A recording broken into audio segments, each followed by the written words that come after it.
Hey everyone, I'm Adam Sweet from Soul Astrology, and today we have edition number 15 of the Anonymous Birth Charts.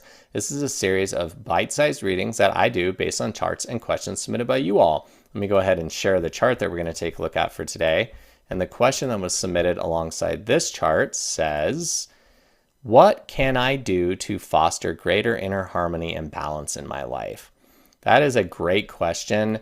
I love that question because that is one of those things that we all find ourselves asking at some point in our lives, or we find ourselves asking often, depending on the kind of person that we are. So let's see what astrology can say about it today for this native. Now, when I hear a question like that, I think the most important thing to look at is the native's character, temperament, and personality.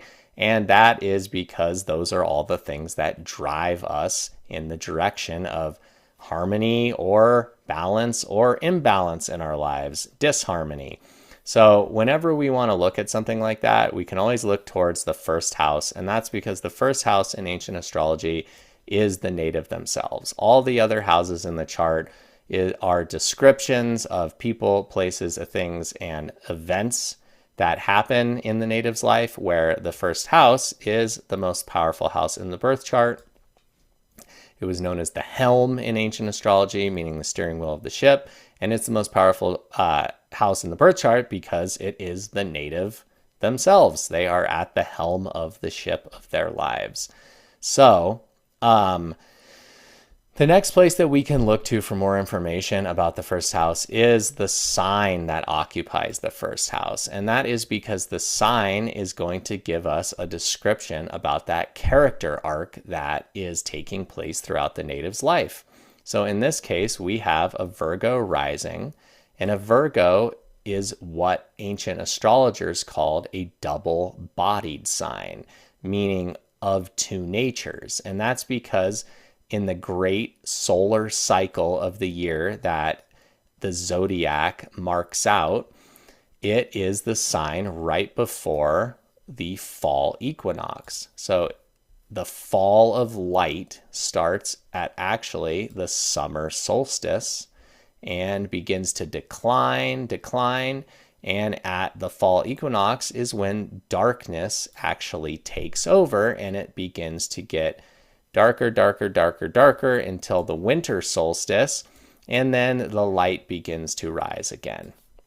So Virgo is that sign that happens right as the light is declining and then darkness is taking over. So because of that, it was thought to be of two natures or double-bodied.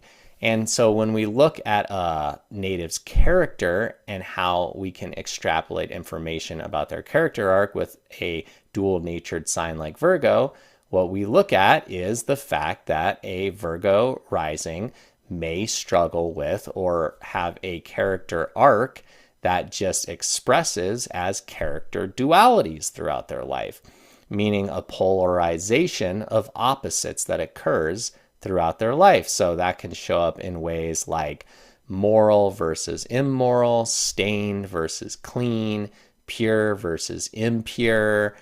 And that can be dramatic swings that happen often, like a vacillating in their life that happens more quickly, or it can be these really broad changes that happen over years or decades in their life. So it really just depends on the native, but it's important to keep that dualistic nature in mind. So when we see a question like, what can I do to foster greater inner harmony and balance in my life?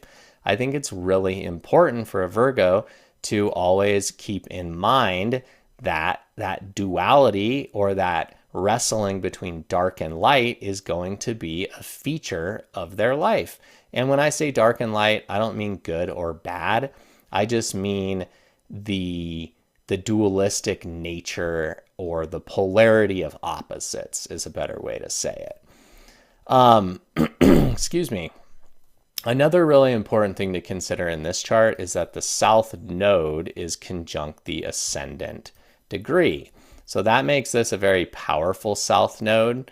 And the south node, without going into the whole story, is that severed tail of the dragon. So the head and the tail, or the head gets severed from the body. So you have the disembodied head of the dragon, which is Rahu.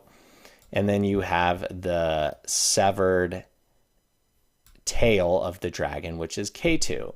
So because of that, the South Node in ancient astrology and Indian astrology can be very otherworldly. It lacks the head. It lacks the material world.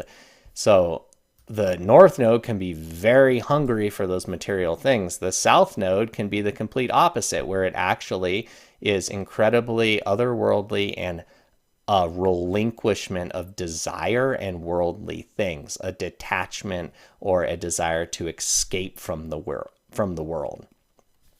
Now that can sound like a difficult thing, and it can be a difficult thing if it shows up in the form of escapism through drugs or escapism through locking yourself away and becoming completely antisocial because you just have no desire for the world.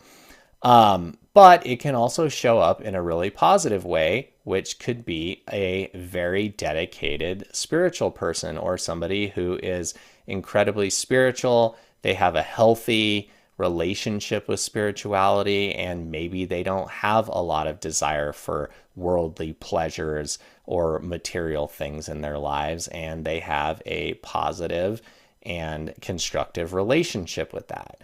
So that's another thing in this chart that I would really recommend this native keeps their eye on, is because of that dual natured possibilities of the character arc of Virgo and that very powerful South Node there.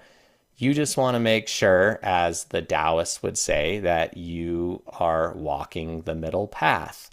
Now, don't make that a thing where you're having to constantly keep yourself in check. I think it's totally healthy in life, just my opinion, to have these big vacillating swings. And it's just important if you find yourself, hey, I've been meditating for a year straight and I haven't seen the sun or any of my friends and it's getting pretty weird. You might want to find a way to kind of swing back towards the middle or somewhere towards the other side of that pendulum. So that being said too, if you find yourself completely immersed in materialism and the Kardashians, and your life has become something unrecognizable to what it used to be, then same thing. You might want to find a way to ease or nudge yourself back towards that middle path. So I hope that is helpful. I'm going to stop sharing right there. And I think one of the most important things to say with a reading like this is that it's super, super important to remember that the birth chart is not a set of instructions. It is a set of descriptions. So that is what an astrology reading really should be, is a set of descriptions that gets your intuition going and helps you live your best life through your own intuition and doing what's best for you. So I am not sitting here giving this native or anybody a set of instructions and telling them this is what you should do. And if you ever get that in an astrology reading, you should probably run the other way. So I hope you all found this helpful today. And this was definitely a fun one for me. I love looking at character, temperament, and personality. And yeah, it's just it's a good way to explore the dynamics of our lives. If you all found this helpful and you would like your own mini birth chart reading, please send me your birth chart and a question to adam@soulastrology.com, and we'll go ahead and take a look at it. Thanks for watching, everybody. I really appreciate your time. Bye.